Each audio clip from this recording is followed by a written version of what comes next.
গাজীপুরে গতকাল দিনভর কিন্তু সহিংস আন্দোলন হয়েছে এবং এখানে আওয়ামী লীগের কার্যালয় আগুন দিয়ে পুড়িয়ে দেওয়া হয়েছে। এছাড়া বিভিন্ন থানায় হামলা করা হয়েছে এবং এর ধারাবাহিকতায় সংঘর্ষে কিন্তু একজন মারা গেছেন। এবং আজকে যে চিত্রটি আমরা দেখছি যে গাজীপুরে সেনাবাহিনী কিন্তু মাঠে নেমে গেছে এবং গতকাল আপনি নিশ্চয়ই জানেন যে সন্ধ্যায় কারফিউ জারি হয়েছে অনির্দিষ্টকালের জন্য এবং সেই কারণে এখানে সেনাদের যে তৎপরতা সেটি আমরা দেখতে পাচ্ছি। এবং গাজীপুরের আমি যেই পয়েন্টটিতে আছি চান্দনা চৌরাস্তা এলাকায়, সেখানে কিন্তু পরিবেশ এখন অনেকটা স্বাভাবিক শান্ত রয়েছে এবং গাড়ি চলাচল মহাসড়কগুলোতে অনেক কম এবং শুধুমাত্র রিক্সা অটো রিক্সা এগুলো চলাচল করছে। এবং এখানে যে তৈরি পোশাক কারখানা সহ যে বিভিন্ন আর্থিক প্রতিষ্ঠান আছে সবগুলোই কিন্তু বন্ধ রয়েছে এবং মানুষের ভিতরে কিন্তু এক ধরনের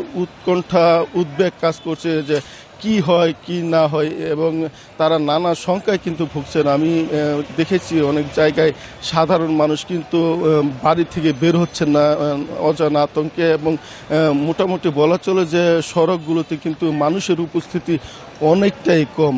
তবে সকালে এখন পর্যন্ত কিন্তু গাজীপুরে কোনো ধরনের অপ্রীতিকর ঘটনা এখন পর্যন্ত আমরা খবর পাইনি। কোনো ধরনের মিছিল বা কোনো ধরনের আন্দোলনের খবর কিন্তু এখন পর্যন্ত পাইনি। বলা চলে যে আইনশৃঙ্খলা বাহিনীর এখন তৎপরতা রয়েছে সড়কগুলোতে এবং গাজীপুরের পরিবেশ এখন অনেকটাই শান্ত রয়েছে।